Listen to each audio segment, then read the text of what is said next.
사무엘하 22장 36절부터 보시겠습니다.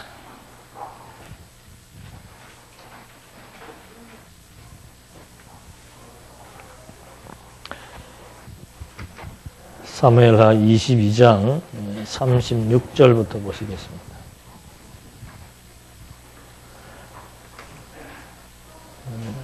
주께서 나에게 주님의 구원의 방패를 주시며 주님의 온유하심이 나를 크게 하셨습니다.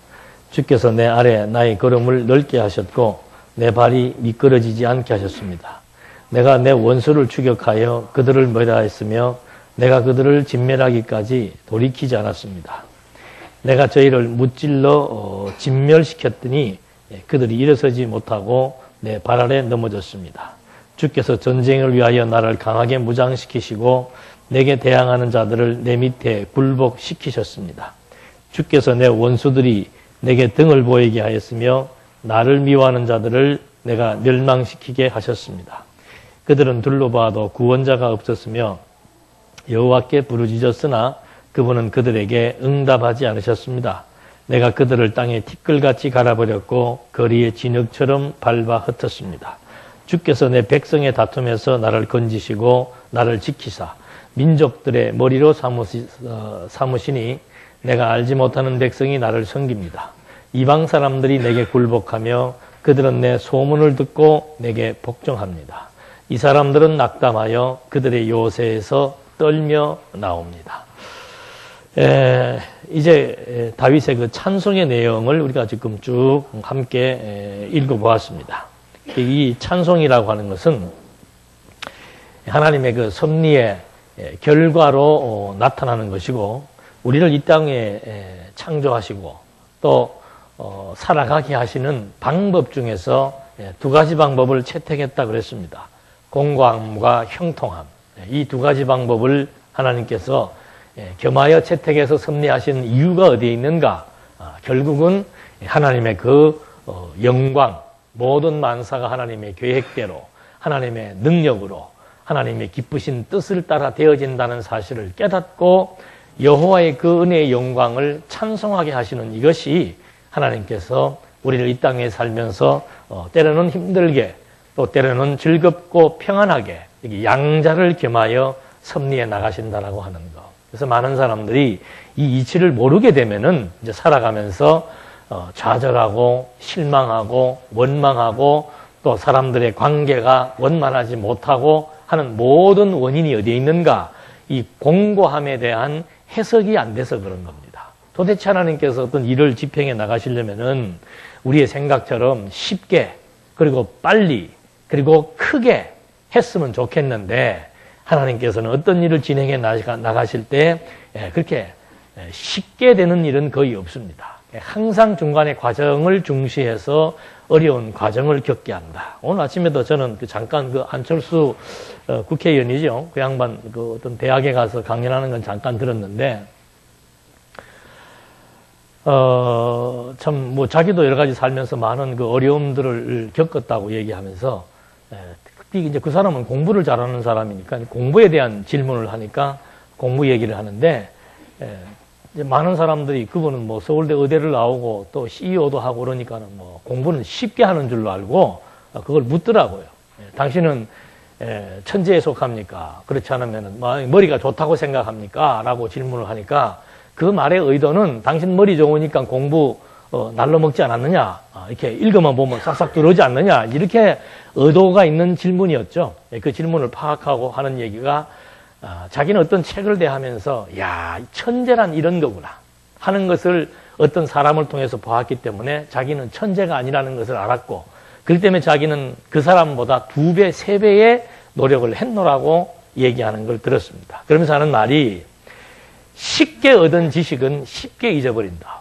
너무도 당연한 거 아니에요? 우리가 20년 동안 공부를 하잖아요. 근데 왜 그렇게 신앙이 안 자라는가? 쉽게 배워서 그런 겁니다. 똑같아요. 공부라고 하는 것. 인생 공부, 학교 공부, 교회 공부. 이 공부라고 하는 것 자체는 쉽게 되면은 절대 그 의미를 제대로 파악할 수가 없고 그것이 오래 잔상으로 남지 않습니다. 여러분들 일반적인 학습이라고 하는 것도 학교 다닐 때 막 수학을 공부하고 영어를 공부하고 했던 그것들 뭐 어떤 직업이 바뀌거나 사회에 나오면 다 잊어버립니다. 그러나 무엇은 남는가? 그 공부를 열심히 했던 과정을 통한 의미는 계속해서 남아있는 겁니다. 그런 것처럼 하나님이 우리 인생도, 공부도 인생의 한 부분이죠. 공부를 하든 뭐 학교 시절을 겪든 사회 시절을 겪든 가정생활을 하든 어디에서 무엇을 하며 살더라도 하나님께서 우리에게 쉽게 어떤 일을 그냥 주시지 않는 이유는 뭔가?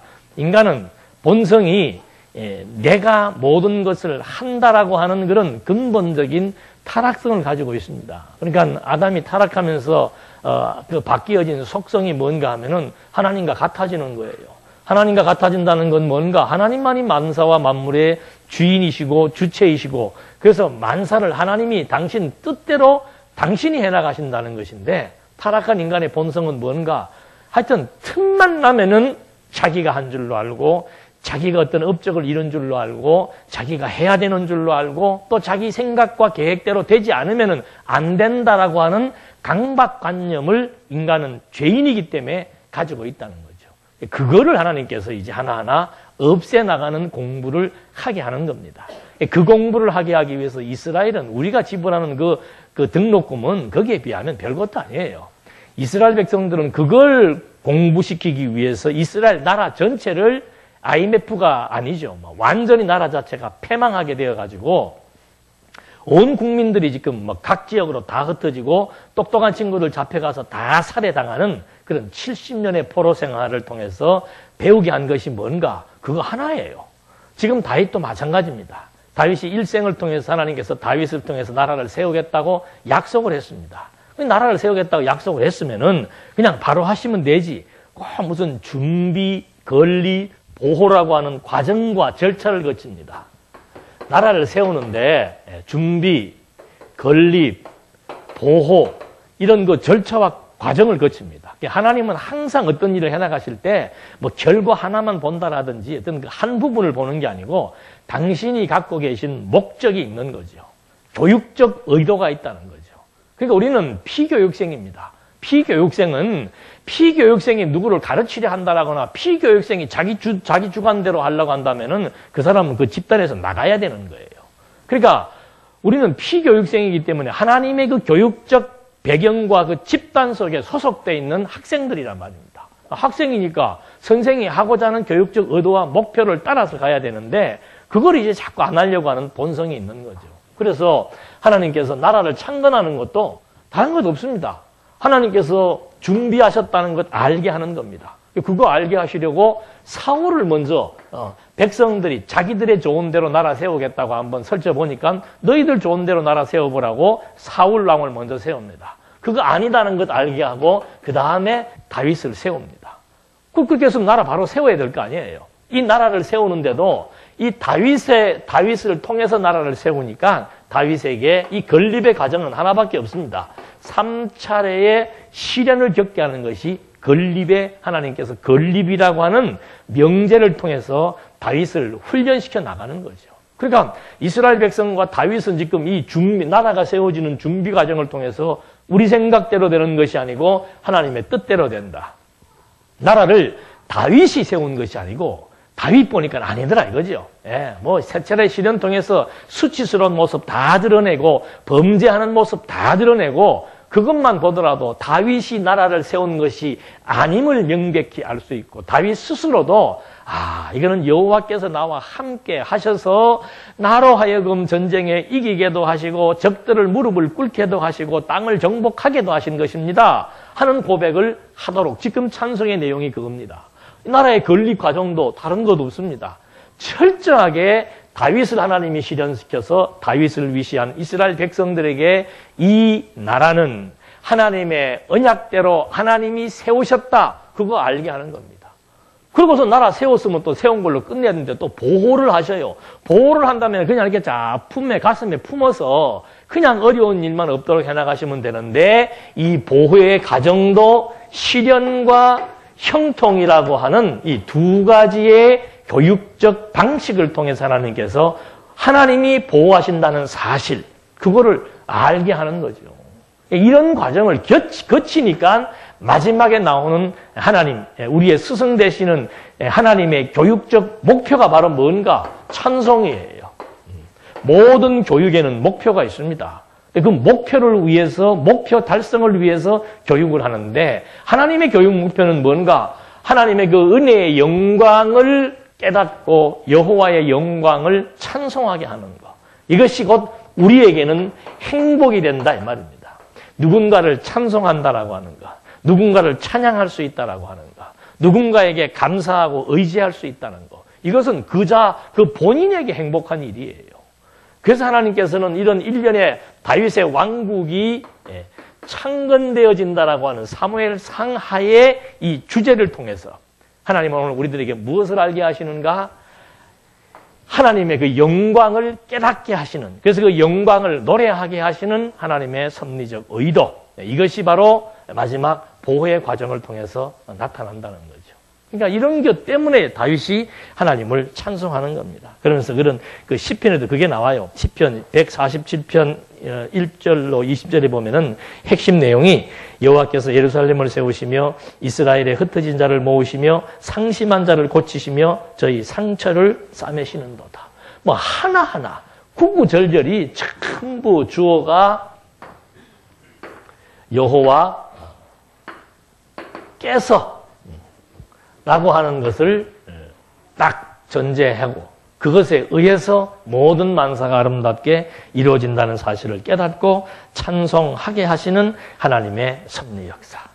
그래서 이런 걸 알면 우리가 이제 낙심하거나 뭐 절망하거나 좌절할 게 없죠. 아, 하나님께서 지금 나에게 왜 이런 어려움을 주시는가? 왜 이렇게 또 때로는 꼬이게 하시는가? 꼬이게 하시는 분도 하나님인데 하나님이 꼬이게 했다는 걸 알게 하기 위해서도 확실하게 꼬이게 하는 겁니다. 이건 뭐 어떻게 해결할 방법이 없어요. 그렇게 해서 하나님께서 이거 완전히 해결하지 못하도록 했구나 하는 거를 깨닫게 되는 거예요. 주어 깨닫게 하는 겁니다. 그런데 완전히 상상을 초월하는 방법들을 통해서 이건 뜻하지 않는 방법들을 통해서 하나님이 하나하나 풀어나가시는 걸 보게 될 때 진짜로 누가 하신다? 하나님이 하신다. 네. 택한 백성들에게는 그거 하나 알게 하는 겁니다. 불택자들에게는 뭐 알게 하는가? 인생의 뜻대로 되는 줄로 알았더니 되는 것이 없구나. 산은 산이고 물은 물이로다. 공수래 공수거다. 그거 알게 하는 것은 불택자에게 알게 하는 겁니다. 그러니까 일평생을 속아 사는 거죠.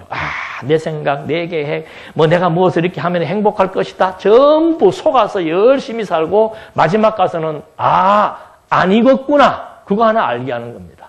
택한 백성들에게는 뭔가 엄청난 시련과 공고함을 통해서 내 인생의 주인공이 내가 아니고 여호와께서 이러이러한 일들을 하게 하셨구나. 그렇게 해서 정말 여호와의 은혜와 영광을 찬송하게 하시는 하나님의 교육적 목표, 택한 자와 불택자를 향하신 하나님의 그 교육적 목표와 과정이 이제 완전히 다르다는 거. 이걸 이제 하나 알게 한다는 것이 이거 지금 쓰게 하려고 이런 과정들이 쭉 주어지게 됐다는 거. 그래서 다윗의 일생은 다른 거 없습니다. 다윗 스스로에게 왕이 되는 것도 그건 하나의 과정적인 목적이에요. 근본적인 목적은 여호와 하나님이 어떤 분이신 줄 알고 찬송하게 하시는 하나님의 섭리를 깨닫게 하는 것. 이렇게 되니까 이제 다윗의 고백이 또 나옵니다. 23장 1절로부터 보니까 이제 이것이 다윗의 마지막 말이다. 이제 마지막 유언이죠. 멋진 유언이 나옵니다. 한번 보십시다. 이새의 아들 다윗이 말한다. 높이 세움을 받은 자이고 야곱의 하나님께서 기름을 부으신 자이며 이스라엘의 노래들을 잘 부르는 자가 말한다. 그러니까 다윗은 음악성이 있었나 봐요. 그러니까 뭐 현악도 연주하고 했는데 지금 이 마지막 말을 하는 주인공이 누구인가 하면 이는 이새의 아들이다. 이새의 아들이 여기서 왜 나오는 겁니까? 이게 바로 하나님이 언약하신 왕조라 그 말입니다. 그가 말한다. 그는 바로 하나님의 언약대로 높이 세움을 받은 자고 야곱의 하나님께서 언약대로 성취하시는 하나님께서 왕으로 선택해서 지명하여 기름을 부으신 자인데 이 노래 잘 부르는 자가 이제 말을 한다. 그 내용이 뭔가? 여호와의 영이 나를 통하여 말씀하시니 그분의 말씀이 내 혀에 있다. 그러니까 지금 이 하나님께서 지명하여 세우신 다윗이 말하는 그 말의 첫 구절이 바로 뭔가 하면은 자기가 지금 말하는 것이 아니고 누가 한다는 거예요. 여호와께서 하신다 그 말입니다. 이 말은 또 지금 다윗은 가만히 있고 신들려가지고 지금 막 여호와가 여기 이런 얘기가 아니고 주술적인 얘기가 아니고 자기의 인생을 해석해 보니까 이거 정말 내가 지금 이 고백을 하기까지의 전 과정을 하나님이 지금 다 이렇게 주도해 오셨기 때문에 지금 내가 이 말을 하는 것은 하나님의 신에 의해서 경험했던 모든 내용들을 하나님께서 고백하게 하시는 내용이다라고 하는 말을 해주는 겁니다. 3절 이스라엘의 하나님께서 말씀하시며 이스라엘 반석께서 내게 이르셨다.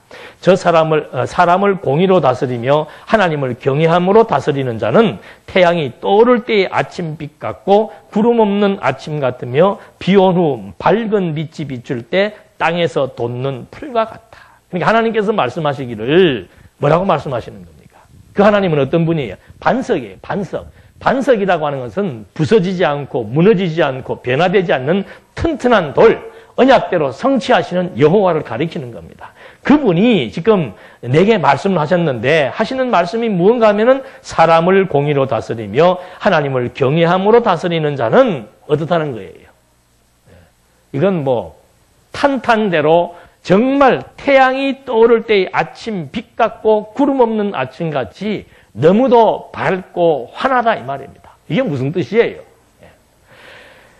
사람을 공의로 다스리며 그러니까 여호와께서 지금 나에게 말씀하시기를 어떤 왕, 사람을 공의로 다스리고 그 다음에 뭐예요? 여호와를 경외함으로 다스리는 거.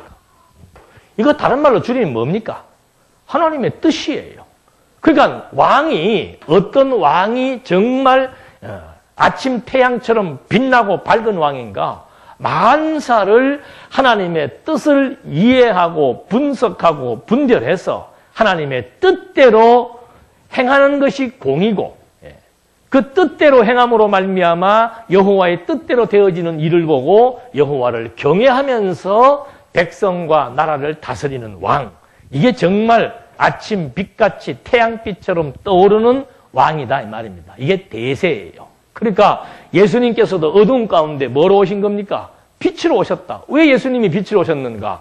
그분이야말로 하나님의 정하신 만사의 창세전부터 세우신 뜻을 정말 공의롭고 정의롭게 성취하신 분이고 그분은 마음과 뜻과 생명과 목숨을 다 바쳐서 여호와를 경외하신 분이다 그 말입니다.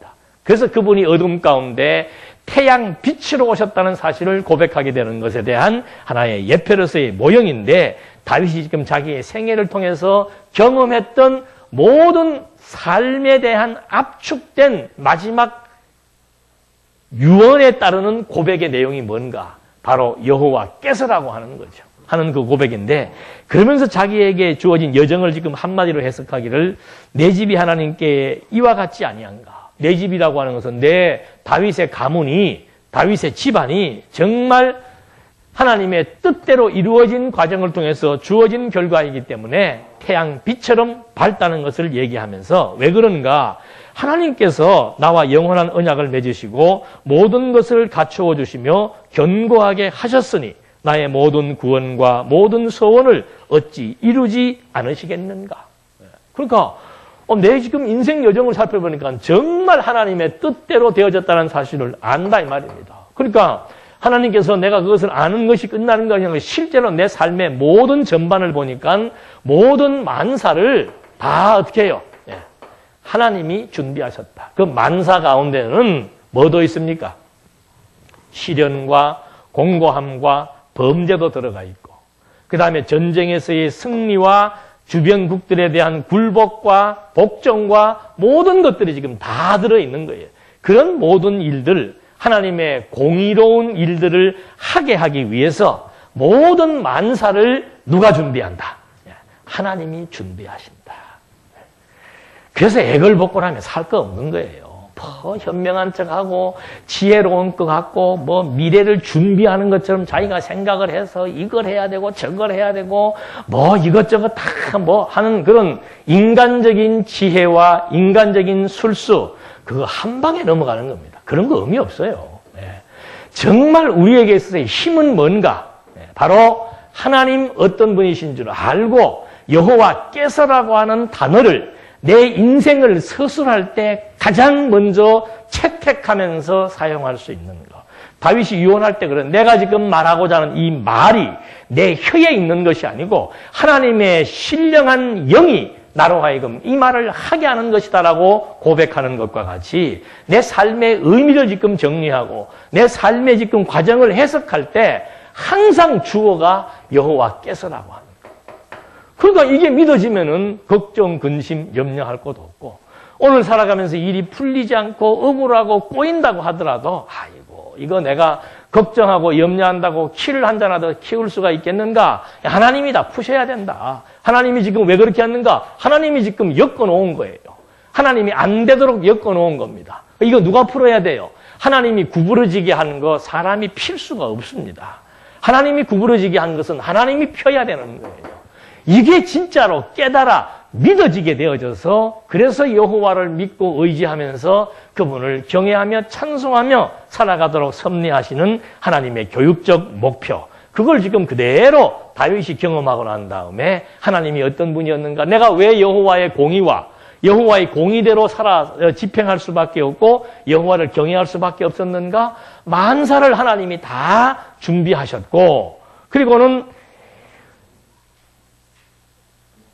견고하게 하셨어요. 그러니까 이게 먼저 이게 모든 것들이 나와 무엇을 맺었기 때문에 영원한 언약을 맺었기 때문에 그 언약을 성취하기 위해서 하나님께서 하나하나 만사를 준비했고 그 다음에 어떻게 한 거예요? 견고케 이게 성장입니다. 성장. 다윗으로 하여금 이런 고백이 나오도록 성장하게 하신 거. 다윗의 나라가 아주 견고하게 세워지게 하신 거. 이거 어떻게 된 건가? 하나님의 언약대로 된 거라 그 말입니다. 우리는 이런 견고란 말이 나오면 맞아 이거 참 좋은 거지. 아니에요. 다윗으로 하여금 이 하나님의 나라가 견고하게 다윗의 왕위가 견고하게 세워지기까지의 이 과정을 잊어버리면 안 된다 이 말입니다. 그래서 힘들고 어렵다고 해서 낙심할 거 없습니다. 그만큼 하나님을 잊어버리지 않을 수 있는 하나님의 그 따사로운 애정의 표시라고 하는 거. 다른 친구들을 보니까 편안하게 잘 살고 하나님마다 잘 되고 또 다른 친구들 보니까 부모 잘 만나가지고 그냥 뭐 학비니 뭐니 걱정 안 해도 다 해주고 나는 이거 왜 이럴까? 나는 왜 자꾸 이리 저리 꼬일까? 왜 하나님마다 자꾸 이렇게 자꾸 중간에 방해자가 나타날까?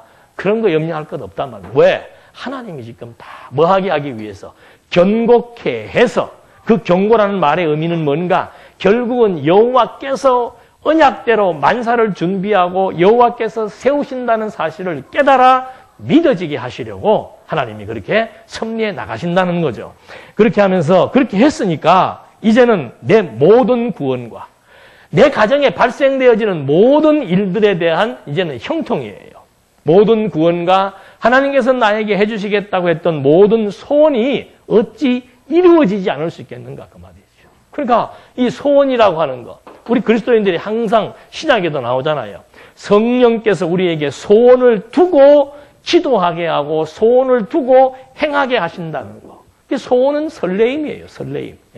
하나님께서 지금 이 일을 통해서 어떻게 섭리해 나가실까? 하나님께서 나에게 지금 어떤 선한 이 소원은 이거 뭐 육신적이고 세속적인 소원 아니에요.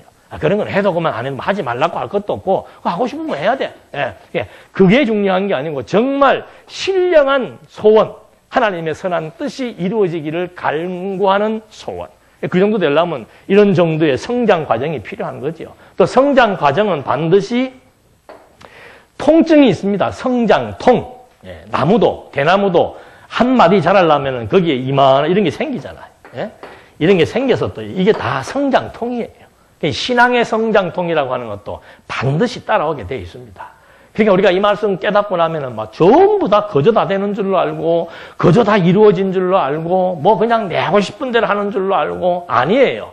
철저하게 하나님께서 짚을 거, 짚고, 교육할 거, 교육하고, 노력하게 할 거, 노력하게 하시고, 안 되게 할 거, 안 되게 하시고, 우리의 자아를 무너뜨리기 위한 하나님의 교육 과정은 그게 만만한 게 아니에요. 그렇게 해서 하나님께서 이제 정말 선한 소원이 무엇인지 늘 마음에 하나님 아버지 내 일평생 살면서 이 아름답고 선한 일이 저를 통하여 이루어졌으면 좋겠습니다. 라고 하는 그 선한 소원들을 하나씩 갖게 해서 그 일을 지금 목표로 하면서 마음이 늘 설레면서 직장 생활을 하면서도 선한 소원을 생각하게 되고 장사를 하면서도 선한 소원을 생각하게 되고 이 선한 소원이 없으니까 그게 세속주의예요. 똑같은 우리도 직장 생활 해야 되고 장사해야 되고 학교 다녀야 되고 똑같아요. 하나님 믿지 않는 사람들하고 과정상에 있어서는 똑같단 말입니다. 뭐가 다른가? 소원이 있다 이 말이죠. 세상 사람들은 일하면서 소원이 뭐예요? 나는 100억을 모으겠다. 나는 뭐 몇 년 만에 몇십억을 모으겠다. 나는 뭐 얼마 뒤에 어떻게 공부해서 내가 무엇이 되겠다. 이것이 보편적으로 가지고 있는 세속적인 사람들의 소원이라 이 말이지요. 우리는 그게 소원이 아니에요.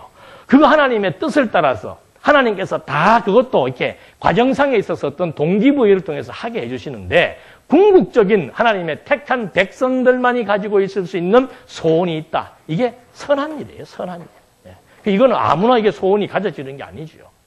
그래서 이런 과정들을 통해서 성숙된 농도만큼 내 삶의 좌표가 딱 궁극적인 좌표가 설정이 되게 되어져서 내가 땀 흘리면서 노동하는 거 물론 식구들도 먹고 살아요. 그거의 목적이 아니라 이 말. 먹고 사는 게 목적이 아니라니까요.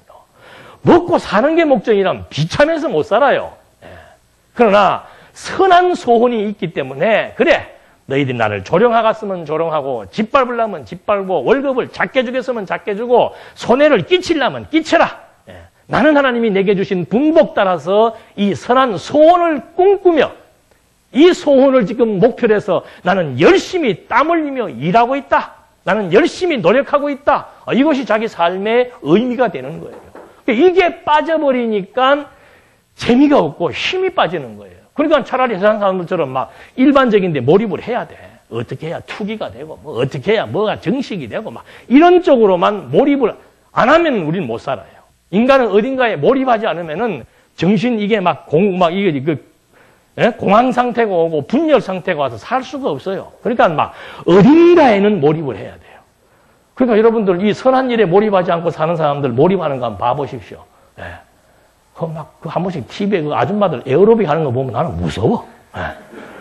무슨 막 때려 부신 것처럼 막 무슨 운동도 막 죽기 살기로 막 뭐든지 죽기 살기로 한다니까. 뭘 위해서? 육체를 위해서. 그러니까 마지막 갈 때는 정말 헛되고 공허한 줄 알잖아요. 이론적으로 이거는 뭐 저도 뭐 30대 깨달았습니다만 이제 한 60을 이래 살아보다 보니까는 야, 진짜 별거 아니구나. 인생 정말 별거 아니고 이루원들, 자본들, 선들, 가진들 아무 의미 없구나. 궁극적 목표가 내게 없었다면은 정말 선한 것이 내게 없었다면은 인생 이게 뭐예요 이게 도대체가. 그래서 많은 사람들이 아직도 그걸 찾지 못하니까 비열하고 비겁하고 추한 모습을 가지면서도 계속해서 세속의 노예가 되어 사는 거예요. 그래서 지금 이제 오후 시간에는 이제 우리가 싸워야 되는데 뭘 대상으로 해서 싸우는가 그걸 이제 말해주는 내용이 오후 시간에 나오겠습니다. 그 중에 하나가 세속이에요. 세속. 그래서 이 선한 소원, 다윗은 지금 이런 경로를 통해서 정말 하나님이 내게 주신 그 선한 뜻을 이루고자 하는 그 마음의 뜨거운 소원과 열정, 그거 반드시 하나님께서 하게 하신다는 거. 늘 마음이 흥분되는 거죠. 그러나 사악한 자는 나오네요. 그러나 사악한 자는 모두 내버릴 가시나무 같으니 이는 손으로 잡을 수 없기 때문이다. 사악한 자를 만지려는 사람은 새와 창자루를 가져야 할 것이니 사악한 자는 그 있는 곳에서 완전히 불에 타버릴 것이다. 그러니까 똑같이 인생을 살았는데 여기서 말하는 사악한 자는 불택자들을 의미하는 겁니다. 남는 게 없는 거예요. 남는 게. 마지막 남는 거라고 하는 것은 진짜 두려움밖에 없는 거죠. 하나님의 택한 백성들이 마지막 남는 것은 끊임없는 찬송이 남아있는 것이고 불택자들은 이건 뭐 가시나무 불에 타서 없어지는 것과 똑같은 거죠. 이 세상의 부귀영화가 그들의 목표였고 그들의 가치였고 그들의 의미였는데 한번 생각을 해봐. 이거 죽으면 이거 다 뭐예요? 아무 의미가 없는 거예요. 아무 의미가. 또 이걸 많이 가지고 산들 그것이 무슨 막 내게 큰 영광이 되고 큰 그것이 무슨 막 의미가 주어지는가? 그 잘 사는 사람들 우리가 그 사람들 속내는 안 봐도 알 수 있잖아요. 그 가정들을 봐도 누가 그러더라고. 기업은 핏줄이 원수고 재벌들 그러니까 기업 재벌가들은 핏줄이 원수래요. 정치인들에게는 가까이 있는 그 권력자들에게는 가까이 있는 자들이 원수고. 왜? 그 권력 가지고 있으니까 나중에는 그 가까이 있는 자들이 뭘 뺏으려고 하는 거예요. 권력 뺏어. 지금도 보세요. 모든 권력 구조가 다 그렇습니다. 그 다음에 돈을 목표로 하는 사람들은 나중에 우리야 뭐 남겨줄 것 없으니까 죽어도 뭐 자식들이 싸울 게 있어야지 뭐. 예? 나눌 게 있어야 싸우지. 그거 복인 줄 아세요. 예. 진짜예요. 그래도 뭐 남게 있으면 저들끼리 알아서 하겠지만 뭐 혁이처럼 혼자 있으면 혼자 다 가져가겠지만 둘이 있으면 반드시 싸운다니까. 그것도 뭐 작은 돈은 안 싸워요. 여러분들 한번 보십시오. 우리 뭐 신문에 났으니까 얘기하지만 삼성의 그거 뭐 큰형 작은형 둘이 서로 법정에 나가서 고소하는 거 우리가 생각할 때는 아이고 저 돈만 가지고도 평생에 어떻게 해요? 그 참 이상하죠. 저 돈에 10분의 1만 있어도 우리는 어떻게 살 것 같아요? 난 아무것도 안 하고 살 것 같아. 평생에 그것 갖고 은행에 넣어놓고 그냥 내 하고 싶은 일만 하고 살 것 같은데 그것도 부족해서 형제간에 뭐 하는 거예요? 싸우잖아. 예. 그러니까 이 모든 목표라고 하는 것 자체가 여기 있을 때는 그것 때문에 싸움의 불씨가 되는 것이고 나 죽고 나면은 뭐 한 거예요? 아무 의미 없는 거예요. 예. 나 죽고 나면은 아무 의미 없는 거. 다 불타. 이거 좀 격한 말로 하면 불사질러 버릴 그것 때문에 지금 뭐 한다는 거예요. 예. 불택자들은 목숨 걸고 산다 이 말입니다. 다윗의 용사들의 이름은 이러하다. 그러면서 이제 23장 8절로부터는 왕국에 대한 교훈이 나오기 시작을 하는 겁니다. 그러니까 먼저는 이 회복의 보호에서 회복이 있고 보호의 왕국의 보호에 있어서 공고와 형통이 있는데 그 형통에 있어서의 회복이 있고 이제 마지막에 교훈을 한다 그랬습니다. 이 보호의 실현과 형통의 과정에 있는데 그 형통의 과정상에 있어서는 이제 하나하나 무너진 것, 허물어진 것 다시 다 추스려 세워야 되고 그걸 다 세워놓고 났으니까 이제 찬송, 회복시키니까 찬송이 나오잖아요. 그리고는 이제 하나님께서 마지막으로 교훈을 해주는 겁니다. 왕국에 대한 교훈을 이것도 엑기스죠. 도대체 하나님께서 마지막으로 해주시는 교훈이 뭔가? 첫째는 승리를 통한 교훈과 두 번째가 뭐예요? 시험을 통한 교훈. 여기 또 나와. 아이고 교훈도 한쪽만 하면 끝냈으면 좋겠는데 승리를 통한 교훈이 있고 또 뭐가 있어요? 시험을 통한 교훈이 있고. 이거 뗄래야 뗄 수 없습니다. 그냥 세상 말로 하면 팔자령이 하고 살면 돼. 몸부림 칠수록 빠져들어가요.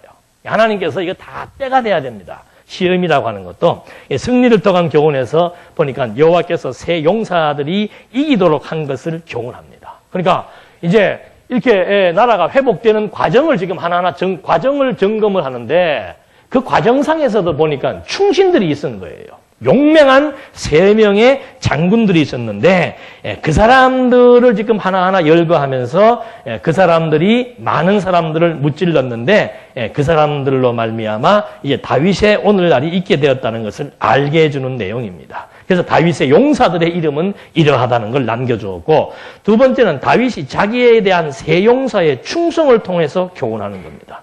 새 용사들을 통해서 이기도록 한 것을 기억나게 해주는 것이고 두 번째는 그 새 용사가 다윗에게 충성하는 것들을 지금 다윗으로 하여금 깨닫고 그것을 증거하게 하는 것이죠. 그러니까 이거 13절에 한번 보니까 그 추수기에 30명의 우두머리 중 3사람이 내려가서 아골람 동굴에 다윗에 갔는데 때에 블레셋 부대가 르바임 골짜기에 있었다. 그러니까 그들이 이제 결코 다윗은 그 요새에 있었고 블레셋 군대에 지는 베들레헴에 있었다. 다윗이 간절히 바람에 말하기를 베들레헴 성문 곁에 있는 운물물을 누가 나로 마시게 하겠는가? 새 용사가 블레셋 진영을 뚫고 지나가 베들레헴 성문 곁에 있는 운물물을 기르다가 다윗에게 가져왔으나 다윗은 그것을 마시려 하지 아니하고 여호와께 부어드리면서 말하기를 여호와시여 제가 결코 마실 수 없습니다. 이것은 목숨을 걸고 갔던 사람들의 피가 아닙니까? 하고 그는 물 마시기를 원하지 않았으니 이 일은 새 용사가 한 일이었다. 다윗이 목이 말랐는데 물은 지금 블레셋 진영에 있더라 이 말입니다. 나에게 누가 물 좀 줄 수 없겠는가 하니까 3명이 목숨 걸고 들어가서 그 물을 가져올 정도로 다윗에게 충성한 사람, 전쟁에 승리하게 한 아주 중요한 장군들, 그리고 자기의 목숨을 아끼지 않고 충성한 다윗의 신복들, 이걸 지금 하나하나 하나님께서 다윗에게 일깨워 주는 겁니다. 하나님께서 신복만 준비한 것이 아니고 누구도 준비했었을까? 반역자도 준비한 거예요. 승리만 준비한 것도 아니고 패배도 준비한 거예요. 그러니까 이게 지금 뭘 얘기하는가? 야, 다윗은 참 위대한 장군이었습니다. 다윗은 왜 위대했는가? 3명의 부하를 잘 둬가지고 전쟁에 이기게 된 것입니다. 다윗은 위대한 장군이었습니다. 다윗이 인간 관리를 잘해가지고, 뭐 26만 원인가? 그것 갖고도 뭐 엄청난 세도를 부릴 수 있었던 것처럼 다윗에게 충성한 사람들이 있었습니다. 그거 말하는 게 아니에요. 지금 이건 바로 뭡니까? 교훈이에요. 교훈. 어떤 교훈인가? 단순한 다윗의 부하들의 용명이나 다윗의 어떤 그 잘 치리한 다윗의 어떤 처세나 이런 것들을 지금 말하려 하는 것이 아니죠. 이거는 지금 다윗, 그다음 그 외에 뭐 마지막에 그 39절에 보니까 햇사람 우리아인이 모두 37명이었다. 다시 말해서 다윗 왕국의 용사들의 명단을 소개하면서 대장군이 6명이고 용사가 31명이고 도합 37명의 용사가 다윗과 함께해서 때로는 용맹, 때로는 목숨을 버리면서까지 충성과 전쟁에 나가서 정말 멋있는 싸움을 통해서 전쟁에 승리하게 되었다. 그것은 결국은 뭘 말하려고 하는 겁니까? 예?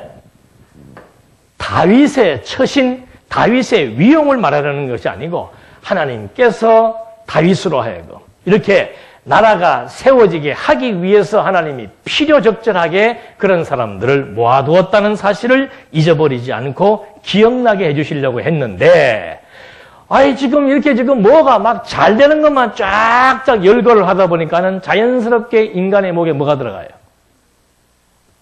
참, 인간 묘합니다. 예. 조금 무슨 잘 되면 자기도 모르게 어떻게 돼요? 예. 자도취하게 되는 거예요. 그때 맞아. 그때 내가 이렇게 했기 때문에 저렇게 하라고 그랬는데 내가 다 저렇게 하라고 했는데 내가 내 혼자 그 멋있는 경제적 판단 능력에 의해서 이렇게 했기 때문에 지금 오늘 우리 집이 이렇게 된 거야. 내 말 잘 들어. 내가 시키는 대로 하면 돈 벌어. 내가 시키는 대로 하면 승진해. 부모라도 자식한테 그런 말 하면 안 되는 거예요. 왜? 그게 주책이죠. 누가 해나가는 건데? 여호와께서 해나가는 건데. 지금 하나님께서 이 다윗에게 교훈을 하는데 승리의 과정과 내용을 쫙 풀어주게 하시니까 그 승리에 그냥 다윗이 뭐 하는 거예요? 도취하게 되는 거죠. 맞아. 그래도 나는 뭐다. 나는 나다라고 하는 말은 하나님과 그리스도 외에는 쓸 수 없는 그 설명 자기 소개 방식입니다. 근데 요새 사람들도 전화해가 여보세요, 나야 나. 딱 그러잖아. 국회의원들이 그러자면서요. 그 권력의 맛이라고 하는 거. 나 아무개 국회의원이야. 그러면 그냥 융자부터 시작해서 안 되는 없이 잘 풀린다 그러잖아요. 다윗도 마찬가지죠. 잘 될 때 조심해야 돼. 잘 될 때. 그러니까 하나님께서 지금 교훈을 하시니까 승리에 대한 거 쫙 설명해 주고 나니까는 다윗이 바로 지금 어디에 들어가는 겁니까? 승리에 도취하면 어디에 들어간다? 시험에 들어가는 겁니다. 시험 쳐야 돼요. 또 무슨 시험을 치르는가 보십시다. 여호와의 24장 1절에 여호와의 진노가 다시 이스라엘 향하여 타올랐다. 여호와의 진노는 끝이 없습니다. 그가 그들을 치기 위해 다윗을 부추겨서 말하기를 가서 이스라엘과 유다의 인구조사를 하여라 하였다. 그러니까 이 시험 들라면 꼭 어떤 인간 나타나는가 하면은 부추기는 인간 나타나는 거예요. 두 가지예요. 사기꾼 나타나고 부추기는 게 사기 잘 치는 사람이 남 부추기는 거 잘하는 거예요. 그러니까 사람 만들려면 부추기는 거 그거 조심해서 해야 돼. 조심해서. 그거 지금 다윗도 지금 시험에 들라니까는 이 승리의 업적을 지금 쫙 한번 기억나게 한 다음에 옆에서 부추기잖아요. 정말 다윗 같은 왕, 당신이야말로 진짜 왕입니다. 사울은 그렇지 않았습니다. 그러나 당신은 정말 멋있는 왕다운 왕입니다. 뭐가 멋있는 왕다운 왕이에요? 자기 신복 아내까지 빼앗고 신복까지 죽인 왕이 뭐가 멋있는 왕이고 그거 기억한다면 무슨 업적을 뭐 생각할 게 뭐 있습니까? 나는 죄인으로소이다 밖에 없고 이 앞에 찬송할 때처럼 여호와께서 나로 하여금 이렇게 하신 것입니다. 내가 지금 말하는 것도 여호와의 신이 나로 하여금 이 모든 사실을 깨닫고 말하게 하는 것입니다라고 해야 되는데 그 한 순간에 또 사람이 반짝하고 넘어가 버린다 이 말입니다. 그래서 여호와의 불타는 진노가 다시 불이 붙었는데 2절 왕이 그와 함께 있는 군대 사령관 요압에게 말하기를 단에서 브엘세바에 이르기까지 이스라엘 모든 지파 가운데 다니며 백성의 수를 조사하여 이 백성의 수를 내게 알게 하여라. 인간이 시험 드는 것은 뭐 때문에 시험 드는 거예요? 예? 숫자 때문에 시험 드는 거예요. 통장에 돈이 얼마가 있다. 이번에 시험에서 몇 등 했다. 내가 이번에 직원들 중에서 승진심사에서 내가 몇 등을 했다. 자꾸 뭐 이렇게 헤아리기 시작하는 거죠. 그러니까, 그래요. 사람들은 자꾸 어떻게 생각을 하는가 하면 자꾸 이렇게, 안정을 찾으려고 그래요. 안정을. 여러분, 가장 안정된 직장이 뭐예요? 공무원. 그러니까, 왜 그러는가? 안정된 직장을 찾기 위해서 그래요. 근데 이제 이것도 요새는 안정된 직장 없어요. 이제 공무원도 좀 있으면 이제 칼바람 물게 돼 있어요. 뭐, 무슨 직업이 안정되다. 무슨 직장이 안정되다. 아, 이거 뭐 변호사 하면 이거는 평생 뭐 한다. 안정되다. 세상에. 의사도 20%가 망하고, 변호사도 노는 변호사가 많고, 지금 뭐 이제는 안정된 거 없습니다. 안정된 거. 그러니까 안정감이라고 하는 것은 여러분, 하나님의 말씀은 살았습니까? 죽었습니까? 살았다는 것은 뭐 하는 거예요? 운동하는 거예요. 운동하는 거. 살아있네. 그럼 뭐 하는 거예요? 운동하는 거예요. 운동하는 거. 안정, 안주, 안일. 이거는 지금 죽어서 누리는 겁니다. 죽어서. 육체를 벗어버리고. 육체를 있는 동안의 안정감이라고 하는 것은 이런 숫자에 의한 안정감이 아니고 하나님의 존재 확증에 의한 안정감을 누리는 거예요. 근데 이거 없으니까 하나님 잊어버리니까 다윗도 마찬가지죠. 무엇으로부터 힘을 얻으려고 하는가? 야, 한번 숫자 한번 세어봐라. 하니까는 참 놀랍게도 애굽에서 탈출할 때 장정만 몇 명이었습니까? 60만 명이었는데 다윗이 숫자 한번 계수해보니까 장정만 몇 명이에요? 130만이에요. 2배로 늘어버린 겁니다. 안정감이 있습니까? 없습니까? 우리 같으면 어떡하겠어요? 이때 130명 되는 숫자 보고 우 하고 난리 날 거 아니에요? 그게 시험에 드는 관문이에요. 그래서 이거 하나님 알고 모르고의 차이는 하늘과 땅 차이입니다. 전부 사람들이 좌절하고 실망하고 우쭐대고 왜 그러는가? 전부 숫자 때문에 그러는 거예요. 숫자 때문에. 저는 오늘도 잠깐 아까 우리 집사님 기도하는 거 들으면서도 야, 참 한 주간 동안 힘들게 살다가 여기 얼마나 감사해요. 이렇게 팔공산 산자락에다가 세상 천지에 아무도 교회한다 해도 믿는 사람, 믿어주는 사람이 없어. 부동산도 안 믿어주고 뭐 아무도 안 믿어. 구청에서도 이거 사기 나보고 아주 이거 뭐 장사에 도 같은 사람인 줄 알더라니까요. 창고로 지었다가 뭐로 했다가 이거 나중에는 뭐 이게 진짜 식당 한다. 2년 동안 여기 와서 사진 찍고 갔어요. 식당 하는지 안 하는지 모르고. 마지막으로 왔을 때 내가 주일날 오라고. 주일날.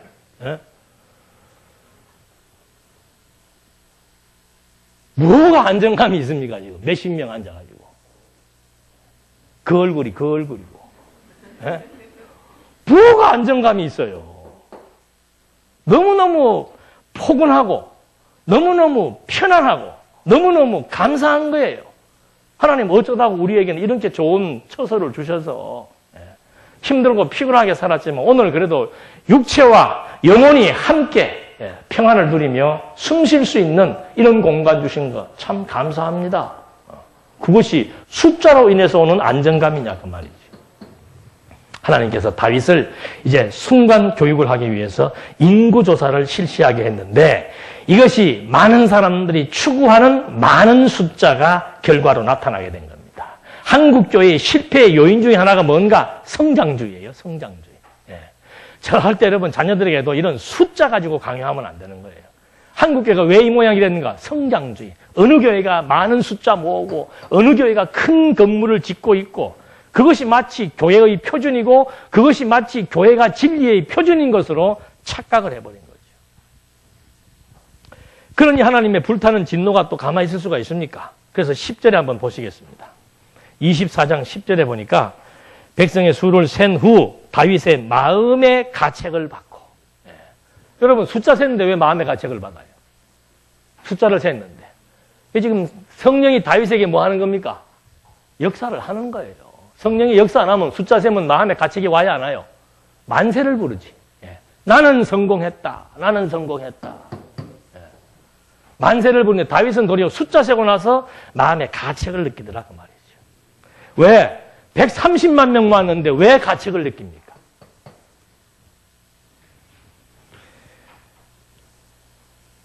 여호와께서 말하기를 제가 행한 일로 큰 죄를 지었습니다. 그러니 이제 여호와시여 주님의 종의 죄를 용서하여 주소서. 제가 매우 어리석은 짓을 했습니다. 라고 하였다. 다윗이 아침에 일어났을 때 여호와의 말씀이 다윗의 선견자인 선지자 갓에게 임하여 너는 가서 다윗에게 말하기를 여호와께서 이렇게 말씀하셨다. 내가 내게 세 가지를 제시할 것이니 내가 그 중에서 하나를 택하면 내가 그것을 내게 행할 것이다. 라고 하셨다. 갓이 다윗에 가서 그에게 말하기를 이를 왕의 땅에 7년 동안 기근이 들게 하시겠습니까? 혹은 왕의 원수가 왕을 쫓는 동안 왕의 원수 앞에서 석 달 동안 도망을 다니겠습니까? 혹은 왕의 땅에 사흘 동안 전염병이 들게 하겠습니까? 세 가지를 지금 뽑으라 그 말이죠. 하나님도 참 그냥 하려면 뭐 알아서 불타는 진노 주시면 될 건데 그 선지자 보내가지고 1. 뭐예요? 7년 동안 기근 들게 하겠는가? 여러분 7년 동안 흉년 든다는 것은 이건 완전히 죽음이에요.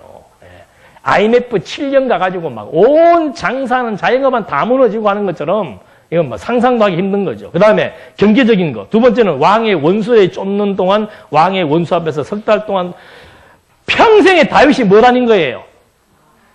도망 다녔는데 또 석 달을 도망 다니라고? 그거는 못 한다. 그래서 마지막 택한 것이 뭔가 하면은 사흘 동안 뭐가 들게 하겠다? 전염병. 이것도 또 다윗도 또 마찬가지예요. 아직도 숫자에서 벗어났어요? 못 벗어났어요? 여러분 같으면 뭐라 하겠습니까? 석고대자하고 이놈이 무슨 말을 하겠습니까? 하나님 뜻대로 하시옵소서 하는데 또 숫자 노름한 거예요. 7년, 석 달, 3일 뭐가 제일 좋아요? 화끈하게 3일로 끝냅시다. 그럼 3일이면 괜찮은가? 3일에 7만 명이 죽습니다. 여러분 7만 명 숫자 개념 이 대구에 있는 월드컵 운동장 몇 명 수용해요? 5만? 5만 명 수용하려면요. 꽉 차가지고, 이 카메라 보면은 막 빈틈이 없는 정도로 파갈약을 해야 5만 명. 운동장까지 다 집어넣어야 한 7만 명 되는 거예요. 그 숫자가 지금 죽었다. 7만 명 죽었으면은 그 7만 명 관련된 대구 시민 다 연관되는 겁니다. 한 가정에 한 명이 죽었다는 거예요. 예를 들자면. 그 처참한 비극을 지금 3일이면 별거 아닌 줄 알고 채택을 했다가 전염병 3일 도니까 7만 명이 죽게 되는 그런 하나님의 섭리 역사. 16절. 15절부터 보십니다. 그렇게 하니까 그러므로 여호와께서 그 아침부터 정한 때까지 이스라엘에 전염병을 보내시니 단에서부터 부엘세바까지 7만 명이 죽었다. 그때 천사가 예루살렘을 향하여 그의 손을 들어 멸하라 하였으나 여호와께서 이 재앙을 안타까워하시고 이 재앙을 안타까워한다는 것은 재앙을 당하는 사람의 고통을 보시고 그런 뜻이에요. 그 백성을 죽이는 천사에게 말씀하시기를 이제는 충분하니 내 손을 거두어라 하셨고 그때 여호와의 천사는 여부스 사람 아라우나의 타작마당 곁에 있었다. 다윗이 백성을 치고 있는 천사를 보고 여호와께 말하기를 보시옵소서 죄가 죄를 지었고 제가 잘못하였습니다. 이 양들 그들이 무엇을 하였습니까? 주의 손으로 저와 제 아버지의 집을 치소서라고 하였다. 가시 그날 다윗에게 와서 말하기를 올라가서 여부스 사람 아라우나의 타작마당에서 여호와를 위하여 제단을 쌓으십시오. 그러니까 이 아라우나가 서 있는 타작마당은 예루살렘의 모리아산 있는 쪽입니다. 거기서 이제 한번 제사를 드리라 그 말입니다. 그래서 19절 다윗이 여호와의 명령한 것에 따라 가시 말한 대로 여호와의 명령대로 올라갔다. 이제는 본정신 들어왔으니까 어떻게 하는 겁니까? 여호와께서 명령하신 대로 가시 말하는 대로 여호와께서 말씀하시는 대로 그대로 지금 따라서 모리아산으로 올라가서 이제 제사를 드리게 되는 내용이 나오는데 한번 보십시다. 그 장소를 이제 다윗이 살라고 그러니까 그 여부스 사람 있다가 놀래가 뛰어나와가지고 살 또 뭐 있습니까? 그냥 제사 지내십시오 하니까 아니다. 이거 내가 지금 사야 된다 하면서 그 땅을 사서 값을 치르고서는 50오겔, 은 55겔로 타작마당을 사서 25절 그곳에 다윗이 여호와를 위하여 제단을 쌓고 번제와 화목제를 드렸다. 그때 여호와께서 그 땅을 위한 기도를 들으시니 이스라엘 위에 내리던 재앙이 그쳤다. 그러니까 지금 이제 마지막 결론을 보게 돼, 결과 마지막 절을 다 보게 되니까 지금까지 이루어졌던 모든 과정들이 다 뭐였습니까? 여호와의 명령대로, 여호와의 뜻대로 여호와께서 하신다라고 하는 것. 이스라엘 백성들의 군사가 130명이든 1300명이든 10만이든 이것이 중요한 게 아니고 여호와께서 이 나라를 세우기 위해서 준비하시고 세우시고 보호하신다는 사실을 깨닫고 여호와 앞에 제사를 드리는 마지막 장면을 통해서 사무엘 상하가 종결된다라고 하는 것. 그래서 다윗과 이스라엘 백성들은 정말 모든 만사가 여호와의 뜻대로 되어지되 하나님의 언약은 시련을 통해서 이루어지고 하나님의 언약은 범죄와 무관하게 이루어지고 하나님의 언약은 영원히 이루어진다는 사실을 다윗이 깨닫고 여호와의 은혜의 영광을 영원한 영광을 찬송하게 하시는 하나님의 섭리 역사. 이것이 사무엘 상하를 통해서 드러난 하나님의 교육적 목표와 부합된 내용인 것을 확인한 것이죠. 그래서 다윗의 왕국을 하나님이 세우셔서 다윗의 왕국이 영원히 보존될 것에 대한 언약은 이제 그리스도로 말미암아 하나님의 나라가 세워져서 영원 무궁토록 하나님의 백성들이 하나님 영원하신 하나님의 영광을 찬송하게 될 것에 대한 예표로서의 모형과 그림자임을 우리는 신학적 의미를 통해서 확인하게 되는 것이며 정말 이 땅에 살면서 정말 고집 세울 것도 없고 어리석은 계획할 것도 없고 만사를 하나님이 준비하시고 하나님이 언약대로 견고케 하시고 하나님의 언약대로 구원하시니 하나님이 우리에게 약속하신 영원한 나라와 그리스도의 통치가 어찌 이루어지지 않겠는가. 진리의 말씀의 운동이 땅끝을 향해서 지금 공격해 나가고 있는 이 교회의 투쟁의 선한 목표가 어찌 이루어지지 않겠는가. 진리만을 위해서 우리에게 소원을 주시고 하나님의 나라를 소망하며 소원을 주셔서 정말 이 땅에 살면서 선한 일, 선한 뜻 추구하며 살아가는 하나님의 친백성으로서의 아름다운 삶, 이것은 하나님이 창세전부터 언약하신 내용이기에 우리 모두 무엇을 위하여 살 것인 것을 늘 곰곰이 생각해 보면서 하나님 앞에서 정말 진지한 자세로 여호와 함께하심, 여호와가 만사를 주도하심을 잊지 않고 여호와만을 경외하며 찬양하며 살기에 부족함이 없는 하나님의 친백성으로서의 아름다운 삶이 주어지기를 진심으로 바람하지 않겠습니다. 기도하시겠습니다. 은혜와 사랑이 풍성하신 하나님 아버지, 다윗의 일생과 이스라엘의 역사를 확인해 보면서 정말 만사는 하나님의 언약대로 하나님이 준비하시고 하나님이 세우시고 하나님이 보호하신다는 것을 또 한 번 확인해 봅니다.